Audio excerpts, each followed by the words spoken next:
education. Nothing. And as far as I'm concerned, of course, turning over all our secrets and stuff to the Soviet Union is total treason, right?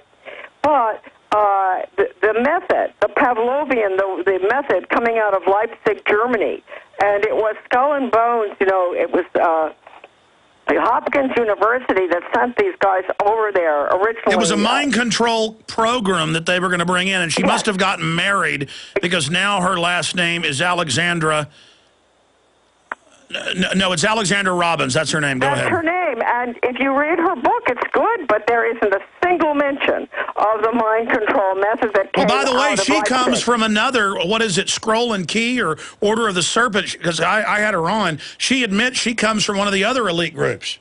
Yeah, well, that's interesting. I didn't know that. But, again, what I want to point out is that the reason that the fact that they won't mention education shows that is really the most, I think the most important thing that happened was their role in bringing that horrible method over from Leipzig. And I know Tony Sutton, he was also very interested in the work done by Paolo Leone. And I want to tell your people to go on the Internet, look, and Google this book. It's called The Leipzig Connection. Leipzig, Germany, okay, connection. And it may not talk about Skull and Bones. It does talk about a lot of the German professors and everything.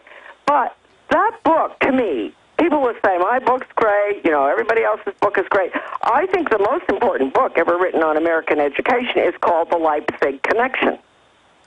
And you can order it, because that's what's going in right now. Now, Anthony Sutton also felt that that was the most important book, because he has quoted from it in his marvelous book on the order. Well, everything is education, and they federalized it. Now they're internationalizing it.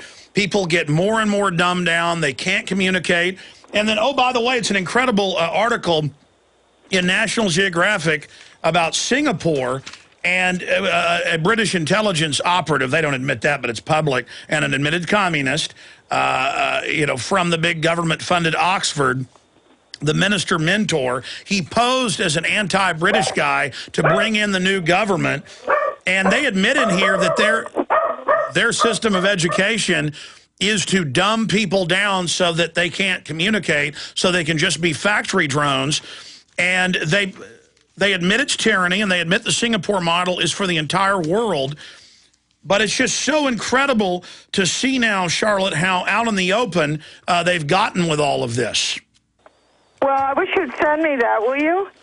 Yeah, it's a National Geographic, January 2010 issue. National Geographic, Merging Man and Machine is the cover of it. And I had gotten it, you know, for a separate issue, wanting to read about the bionic stuff, which is another system, which, again, I'm for technology, but they're using it for control. But it's got the article about Singapore, and it's just so scary. The first photograph in it basically promotes the draconian controls that they're putting into the country. I wonder, you know, I knew that Singapore was bad on that. I'm going to be in Singapore, actually, for a little bit. But I'm really into, Alex, please don't forget. You know, you're probably going to forget, but will you get Aaron or someone to please send me at least the title so I can Google that article? Yeah, the title is The Singapore Solution: How Did a Sleepy Little Island Transform into a High-Tech Powerhouse in One Generation? It was all in the plan. Now, they don't tell you it was British intelligence, staged the peaceful handover of power. Kind of like the Queen of England still runs Canada and Australia and can suspend the parliament anytime she wants. It's all on record. It's the same thing here, but they admit the population is dying out. That's good. Oh, it's kind of sad. Yeah, isn't that sad? But that's, and that people have no creativity and are slaves. But it's just how wonderful it is. In fact, show me document cam shots here, guys. Huh. And I really want to have that. You know, it's the least you can do for me. Of course I'll send it to you. And they talk about the minister mentor, the leader, Lee Kuan Yew. and how he rules everything, and how it's a total control society, and just how wonderful it is, and how it's the model for the rest of the planet. And you may not like it, but they know best. And I really want that, because I think that's what's going in here too. And I mean, if a child kicks a milk carton down the corridor in the high school, he's going to have his hand cut off in Singapore. And we're getting there here. Oh no, they say this is the model now, that the global elite love it, and it's what we're going to have. Right. And I mean, they talk about how great it is. Well, I just hope that the American people will.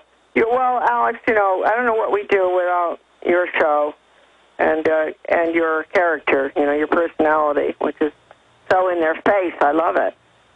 Well, these are very sick people, and they say we're animals in here, and that the ruling elite knows best, and that freedom is bad. I mean, it's so sick, though, that they now just put it out in the open, Charlotte. Well, that's why I want to see it, and if you don't send that to me, I'm going to be very upset.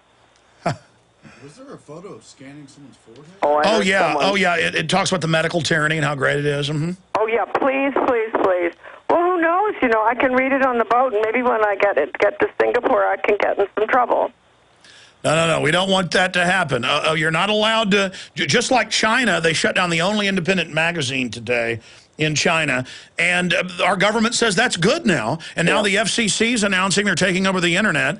Now that's big news today, and Jay Rockefeller says we'd be better off without it. I mean, they're really just out in the open. I know.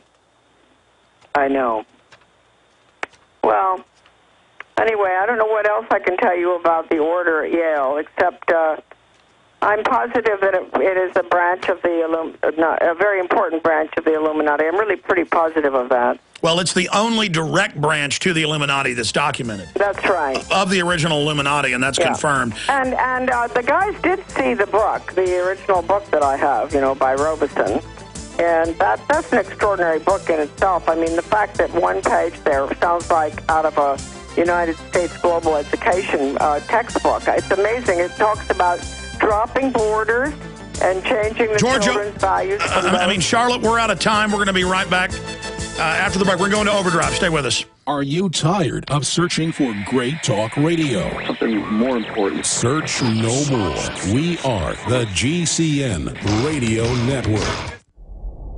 Hundreds of nations have fallen to tyranny in the last century alone. This is our last chance to not relive history. As they're finishing off this agenda, they'll be pulling the rug from underneath Americans at home.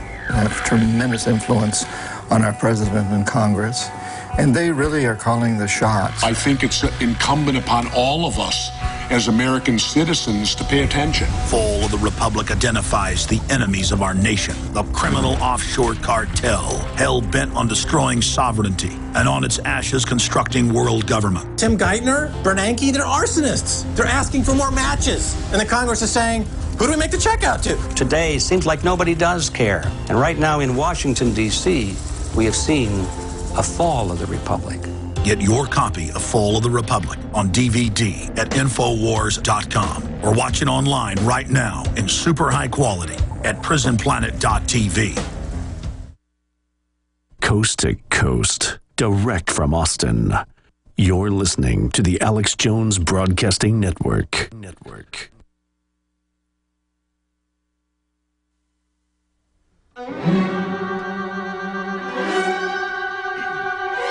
My friends, we have Charlotte Iserbyt with us. We're not going to go too far into overdrive because the first hour was pretty powerful rants and information. But Charlotte is our guest right now, an amazing lady, the author of Deliberate Dumbing Down of America, now out of print. But you can go to her website and read it free online, very gracious of her. But all she wants is justice. When you realize how oppressive and anti-freedom these New World Order architects are, you just want to defeat them. I mean, because our children, our grandchildren, humanity has no future. And we've got to get good people rallied against it. But I kind of ended that last hour scrambled there, trying to apologize to Georgia and other people that were patiently holding that we were going to try to go to. But just finishing up with Charlotte Iserbyt, any other points that you've got or questions for Aaron Dykes? Well, we could probably talk all day as we did before in the interview, but I just wanted to thank you again for speaking with us and all the interesting stuff that you brought out. Who is that, Aaron? Yes, it's Aaron Dykes. He's here with you. Hello, Aaron. Yeah, well, thank you. Of course. Thank you, Aaron.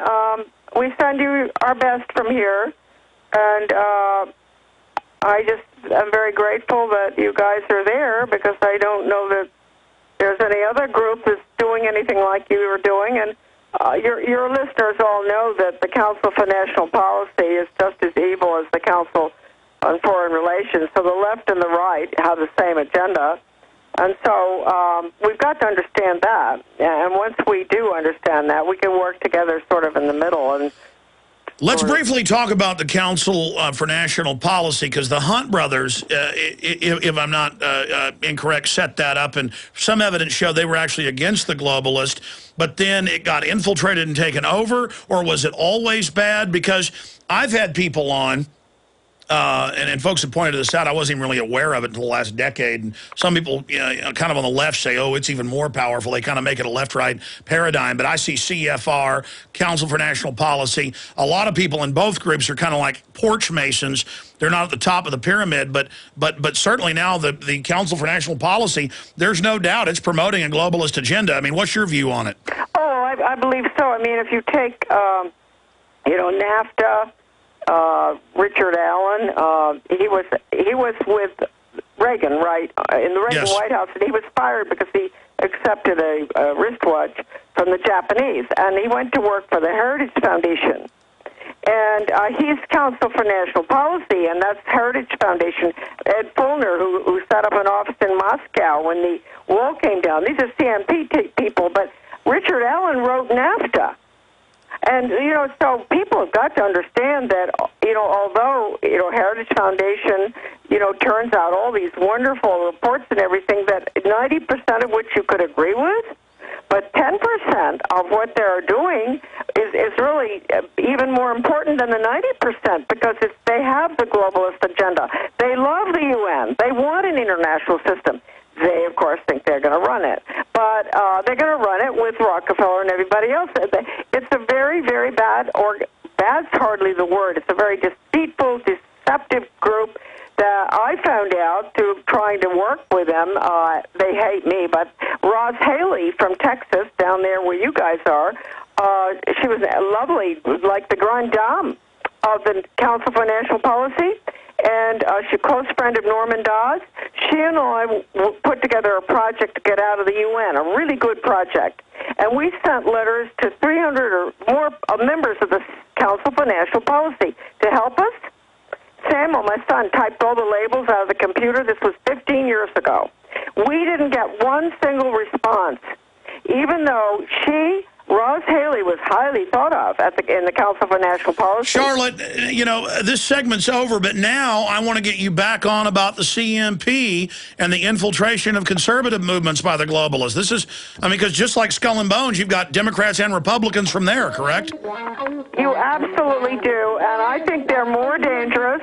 I think that the neoconservatives are more dangerous than the left, because the left tells the truth, as bad as it is. They don't lie all the time to us. We know what they're doing, but the right wing is lying. Incredible. I'm going to have you back on then soon on the CNP. Stay with us, folks. This is important. We'll be right back.